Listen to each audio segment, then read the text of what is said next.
So we're going to do a meatloaf on the offset smoker today. Correction, we're going to do 2 meatloaves. So I've got 2 pounds of ground beef here. I'm also wearing gloves. No better way to do this as far as I'm concerned than use your hands. I've got about a half of an onion diced here.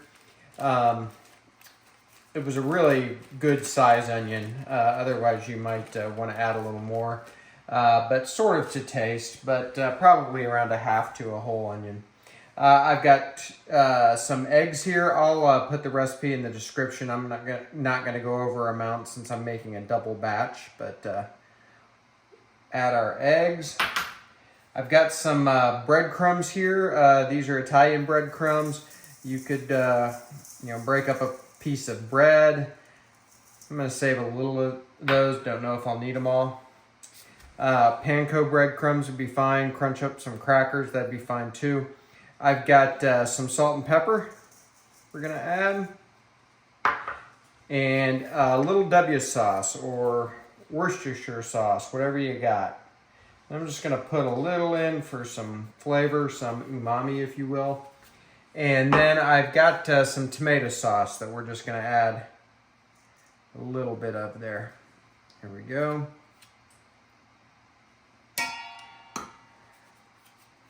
All right, now we're just gonna mix with our hands.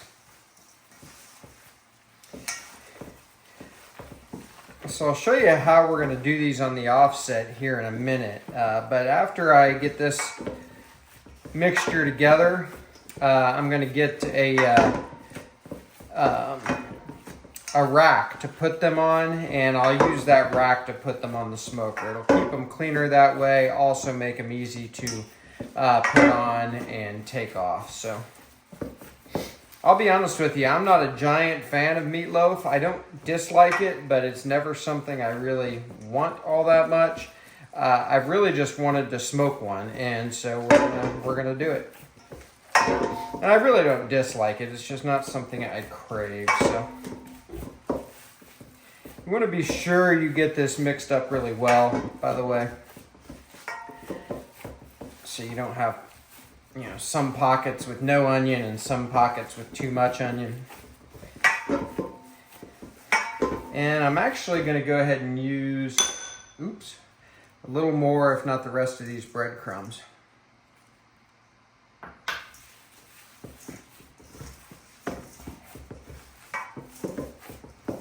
And again, the recipe with amounts will be in the description.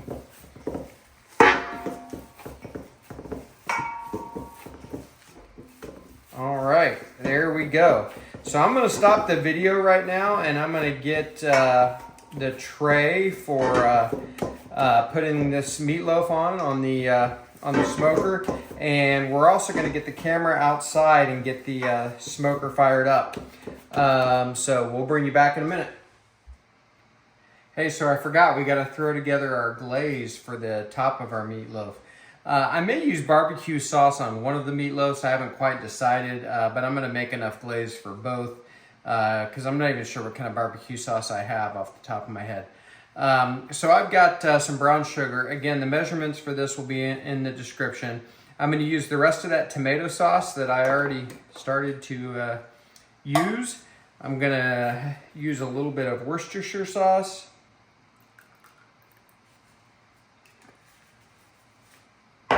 A little bit of mustard, and I've got some whole grain mustard here that I really like. And I just made a little bit of a mess with that. And some vinegar, and I've got apple cider vinegar here, but it doesn't have to be apple cider vinegar. And we're just gonna mix that up really good.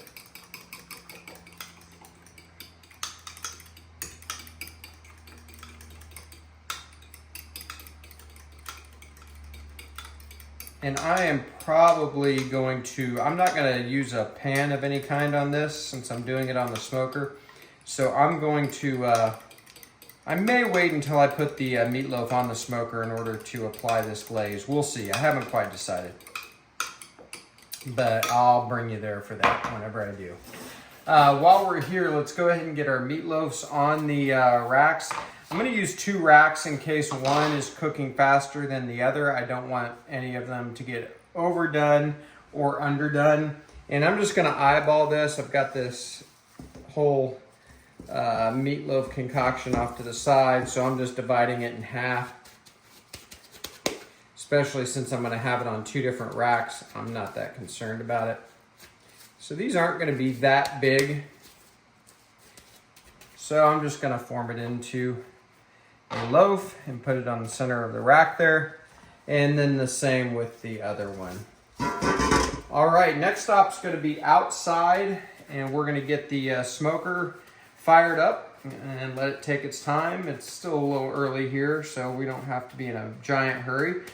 But I'll give that smoker time to come up to temperature, which is going to be around probably 325 to 375. I'm not worried about it that much. It doesn't have to be that precise, but we're not going to go super low and slow with it today. So we'll bring you back soon. All right, so we're going to get our charcoal lit here. I'm going to use a bed of royal oak charcoal, and I've got some oak splits that I'm going to use for my smoking wood. So we're just going to get this fire going with a couple of tumbleweeds.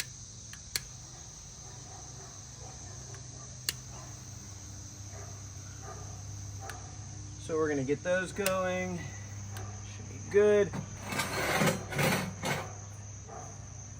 All right, and I'm going to get the lid to the smoker open. I always open the lid in full while the fire gets started, and we'll bring you back. Okay, the fire's going pretty well. I'm going to get one more split.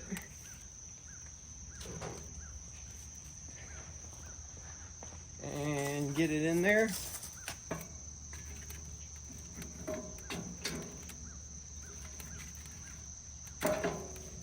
All right, and I'm going to get the doors shut, both door chutes, both doors shut actually, the big door and the fire door. And I'm going to let this run up pretty hot because I'm going to cook this. I'm not trying to slow smoke anything, so we're going to get that temperature up fairly quickly, and then I'll back it off. I really don't care if this gets anywhere from 325 to 400, to be honest with you. So we got the LoneStar Grillz thermometer, which I haven't used it this year, but I have found over the last couple of seasons, I found it to be fairly accurate. So we'll just watch that. About the time we hit 300 or so, we'll get these meatloafs on, which I expect will be another 15-20 minutes easy. So I'll bring you back. So we have a nice clean smoke going, and we are creeping up to 250 degrees on temperature. So I'm going to go ahead and get these meatloafs on, but again, I'm not going to worry about it if the temperature gets too warm. And matter of fact, I've got the fire door cracked open. I'm not even using the vent. I've just got the door open. So I'm going to reset the camera. We're going to get these meatloafs on, and we'll go from there. Okay, so we're going to get these on. I've got a disposable tray underneath, mostly because I just cleaned my smoker out today, and I think these meatloafs will be fine with a tray underneath there. So that's what I'm doing. And there we go. So here is one thing worth noting. I went to get my ThermalWorks signals to probe these, but I must have forgotten to plug it in. In fact, I did forget to plug it in because it was not plugged in, totally dead. So I'm going to use just my ThermaPen and check these after a while. I'm sure I'll let them go at least 30 minutes, probably closer to 45 minutes to an hour before I even worry about them. So I'm going to get this door shut, and I'll bring you back. So we've been on right at 30 minutes. The temperature of the smoker is at 325, probably a little bit warmer up at the top rack and the top of the meatloaf. So we're going to take a look. I also brought some of this glaze out, which, by the way, I could eat with a spoon. It's pretty good. And we're going to take a look. Maybe glaze these. Ooh, looking nice. One thing I'm noticing is the closest to the fire meatloaf is getting dark on that one side, so I'm going to switch spots between these two. And depending on the temperature, and I don't think I'm going to check the temperature quite yet, but I may spin the meatloaf trays around just because of that uneven heat coming straight out of the firebox on the right. These are looking outstanding though. I hope it's coming through on the camera. I'm going to get this lid closed and we'll bring you back. All right, the pit is going at over 350, which is fine. If I was doing this in the oven, I'd probably do it at 375, so not a big deal at all. But we're going to take another look. I'm probably going to spin these around because of that fire right there, that heat. So let's get that done.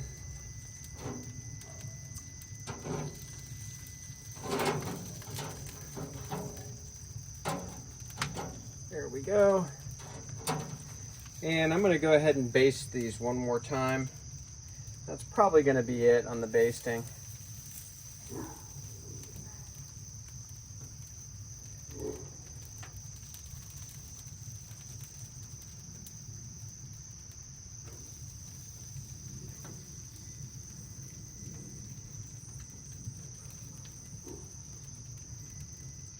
There we go.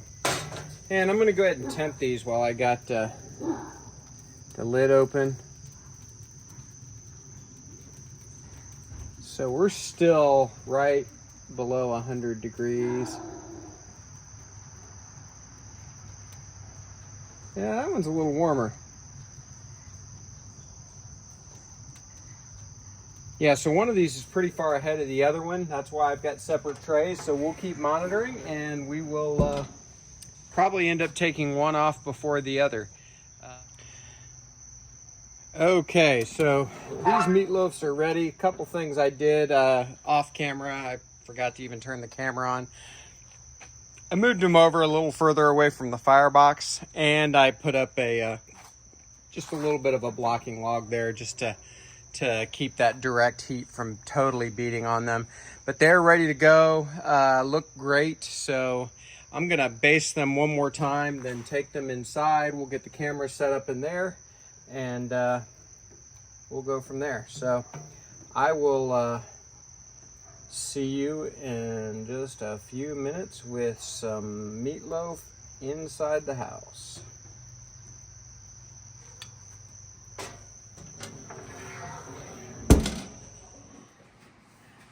Okay, so meatloafs have been resting. Got a final glaze once I brought them in. Made a little bit of a mess of the cutting board with the racks that I laid there, but that's all right. They look great. Got a little dark on the outside, but honestly, I think that'll be fine. I'm not really that worried about it. Internal temperature, by the way, I took them to 165. One of them was actually about 167. So certainly wanted to take them to a safe spot for ground meat, which will be 165. And looks pretty good. I'm just going to take a bite here. Everybody's ready to eat. Everything's done. I had to wait a little longer on the meatloaf than anticipated. So I'm going to take a bite and we'll be out of here.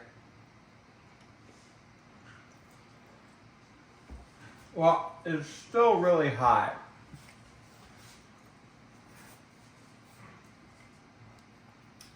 But also really good.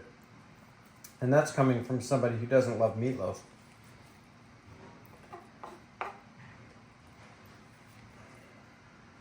So I'm just going to slice this up and just going to take the whole cutting board into the dining room.